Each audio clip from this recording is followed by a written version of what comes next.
The next stage on the Day of Judgment is called the stage of Liwa al-Hamd. So now everyone's judged. We talked about the mizan and the scale. We spoke about the books and the body parts testifying. Okay, all of that is over now. What's next? Where do the people who pass the test go? And where do the people who fail the test go? The next stage is called the stage of the banner of Hamd. Liwa in Arabic means a banner. You know, in the battlefield they used to carry a banner? That's called Liwa. The Hadith states on the Day of Judgment. By the way, the Liwa al-Hamd is mentioned in Sunni Hadith and Shia Hadith.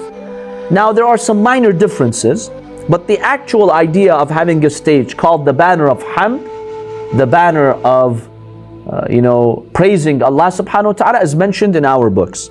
So on the Day of Judgment, when Allah subhanahu wa ta'ala judges everyone, يُعْطِ اللَّهُ النَّبِيَّ الْأَكْرَمِ صَلَّى اللَّهُ عَلَيْهِ وَآلِهِ لِوَاءَ الْحَمْدِ. On the Day of Judgment, Allah gives Prophet Muhammad sallallahu alaihi wasallam the banner of Hamd. The Prophet carries this banner. Then he moves towards heaven. All those who are saved are told to follow the lead of Prophet Muhammad sallallahu alaihi wasallam. Now in our hadiths, in the Shia sources, we have many traditions that state once the Prophet Muhammad sallallahu alaihi wasallam receives Liwa al-Hamd, the banner of Hamd, he hands it to who? Imam Ali ibn Abi Talib alayhi salam, and he tells him, Ya Ali, by my orders, lead the way into paradise. So anyone who's going to be saved has to be in that group and has to recognize the Wilayah of Imam Ali alayhi salam, or at least, if the person was really ignorant, did not have an opportunity, should not have had hatred towards Imam Ali alayhi salam. Those who have hatred and enmity towards Imam Ali alayhi salam will not be qualified in this group. In another hadith, it states that the following phrase will be inscribed on this banner. Al-muflihuna humul faizuna bil Jannah. Who are the successful ones today? Those who had money, those superpowers, those who had a big army? No. Today, success, those who go to heaven. That's the ultimate success. And then Imam Ali ibn Abi Talib alayhi salam carries this banner, and all the mu'mineen, they step into paradise. Ahmad ibn Hanbal narrates a hadith in his Musnad, just to show you that Sunni sources have also mentioned this. This hadith is attributed to Prophet Muhammad sallallahu alaihi wasallam, and it says that Ibn Abbas once in Basra, he gave the speech. He says that every prophet had a da'wah, a request from Allah subhanahu wa ta'ala that Allah gives him in this dunya. Every prophet, Allah told him, there's one thing guaranteed I give you. Of course, the dua of the prophets is mustajab, but one special thing that I'll give you here in dunya. It's like your ultimate wish. The Prophet sallallahu alaihi wasallam says, when Allah made that offer to me, I told him, Ya Allah, I want that da'wah to be on the Day of Judgment. I don't want to use it here. I want to use this wish on the Day of Judgment. And that is the Shafaah for my ummah.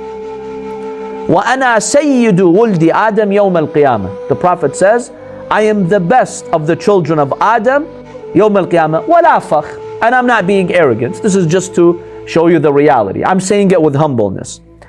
And I am the first person who will emerge from his grave. And when I emerge from my grave, I will be carrying Liwa al-Hamd. The banner of Hamd will be under my hands. Then the Prophet says, Adam faman dunah tahta liwa'i. All the messengers of God, if they want to go to heaven, they have to follow my lead. Look at the honor Allah gives Prophet Muhammad sallallahu alaihi wasallam. Imagine if you were close to your Prophet, you followed him. How honored you feel on the Day of Judgment that, subhanallah, this is my Prophet and he has the greatest honor in history. Yes.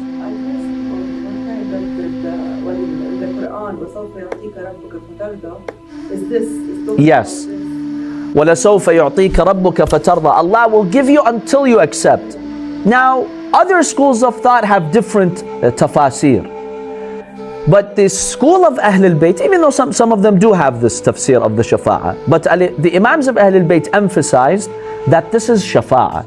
He asked Allah to grant him Shafaah on the Day of Judgment, to forgive as many people as possible. Like whoever there's room for forgiveness, Allah will forgive them through Prophet Muhammad sallallahu alayhi wa alayhi. And Imam al-Baqir alayhi salam says, هذه أرجى آية في كتاب الله.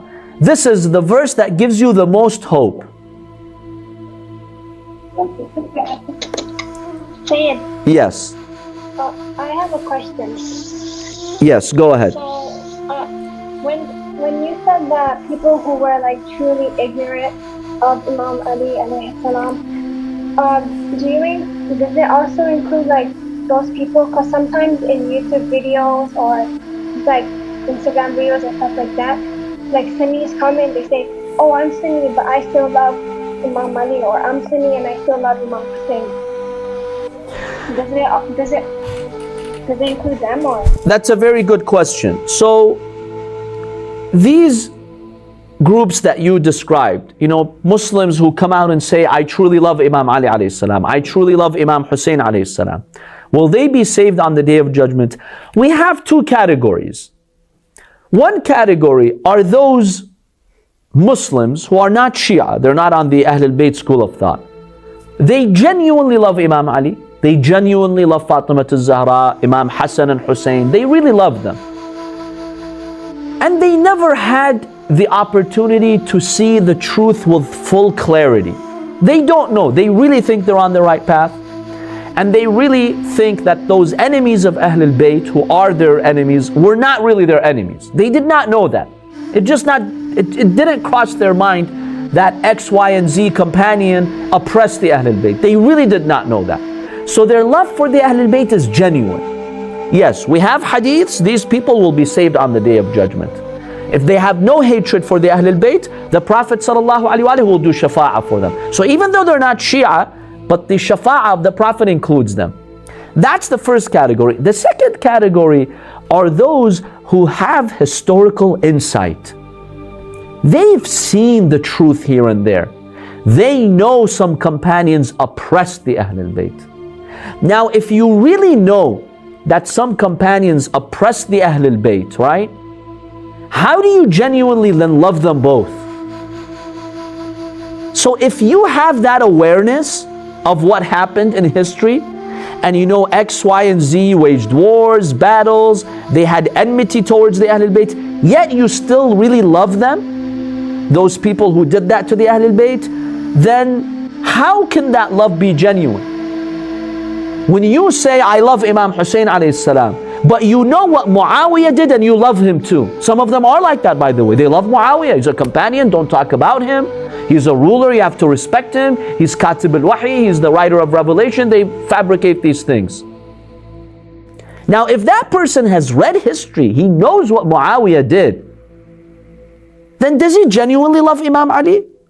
Muawiyah basically dedicated all of his life after the caliphate of Imam Ali to fight Imam Ali and the Shia. So how can you love Imam Ali genuinely? That person is not being honest. They claim to love Imam Ali, but they're not being honest. Because you know what the enemies of Imam Ali did to him. You know what Muawiyah did to him. But there are some people, they're ignorant. They don't know what Muawiyah is, what he did. They really don't know. They've just heard some name in history. So these people genuinely love Imam Ali alayhi salam. They genuinely love Imam Hussein. They can be saved. The Shafaah of the Prophet can include them. But those who have historical awareness of what happened, it's tough to say that they have genuine love for the Ahlul Bayt. It's really tough to say that. Because how do you add these two up? How do you love Muawiyah and Imam Ali? It doesn't work like that. Yes? Sayyidina, I think a third category was the biggest test. The people who were living, the Sahaba living at the time of the Prophet, and the Prophet passed away. Of course, those who lived and they saw the Prophet saying the truth, yet they betrayed the truth, their trial is the toughest trial. Because they saw it before their eyes. At least in our era, even though the truth is clear, but we're 14 centuries away. Some things for a lot of people are not clear. But for those people who witnessed that era, no, they have no excuse. That's why Bukhari says, Bukhari, not our books only, Bukhari says on the day of judgment, inshallah we'll talk about this when we get to the stage of the Hawd al-Kawthar. The Prophet is on the pool, because one of these last stages before heaven is to stop at that pool. We'll discuss this in the upcoming weeks. The Prophet says, I will be at the pool. I'll see a group of my companions. I recognize them. The angels will come and block them from coming to me, and they'll be basically taken towards hell, the other side. I will say, Ya Allah, aren't they my companions? The Prophet will be told, yes, they are. But do you know what they did after you? They fell back on their heels. They changed after you. So they're not saved. Now here's the point. The hadith says, now you could say, okay, maybe they're just 5, 10, 15. The hadith states in Bukhari and in these other sources, right? Sunni sources, that when the Prophet sees them being taken away, the Prophet says, I see that most of my companions are taken away from me. Those who are saved and those who stay, مثل حمل النعم. You know what حمل النعم means? If you've seen a shepherd who's dealing with a large flock of sheep, a large herd of sheep, like 100 sheep. Now sometimes when the herd is moving, you'll find some outliers, some sheep here and there. Some of them are slower, some of them are wandering, right? Usually, what's the proportion of those who are wandering on the edges compared to those who are walking with the shepherd? Yeah, maybe just a few percent of them. Because most of them, they walk in the flock. A few on the outside, they're, not that focused. The Prophet says, when I see those who are saved, it's like those few sheep on the edges. That's how little they are. That's how few they are. Remember, the Prophet had tens of thousands of companions. Many of them did not stay on the path of the Prophet. That's a reality. Some of them were good in the beginning, but when Allah tried them with dunya and power, and they changed. It's a sad reality. Now we have a hadith by Al-Qanduzi,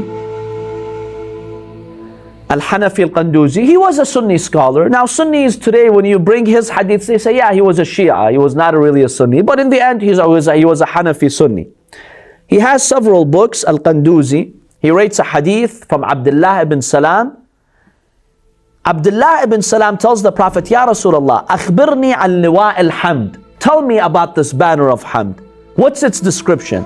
The Prophet says, you know how big this banner is on the Day of Judgment? The length of it, masiratu alf am. If you want to travel on the Day of Judgment for 1,000 years, how much distance does that cover? That's how big this banner is. I mean, imagine this huge banner and the mu'mineen are under it. What an honor that is. Sanamuhu yaqutatun hamra, qabdatuhu lu'lu'atun bayda. The post of it, the stick of it is made from lu'lu'ah. It's from white pearls. And he describes the beauty of this banner. And then he says, basically, these phrases are inscribed on this liwa. The first one, on the first line, Bismillah ar-Rahman ar-Rahim. In the second line, Alhamdulillahi Rabbil Alameen. In the third line, La ilaha illallah, Muhammadun Rasulullah, Aliyun Waliyullah. And then he tells, he asks the Prophet who will carry it. The Prophet says, I will hand that to Ali ibn Abi Talib alayhi salam, and he will lead the way to paradise. And he describes who will be shaded under that banner: the believers and those who stay truthful on the Wilayah of Imam Ali ibn Abi Talib alayhi salam. Any questions on Liwa al-Hamd? That's one of the stations of the Day of Judgment.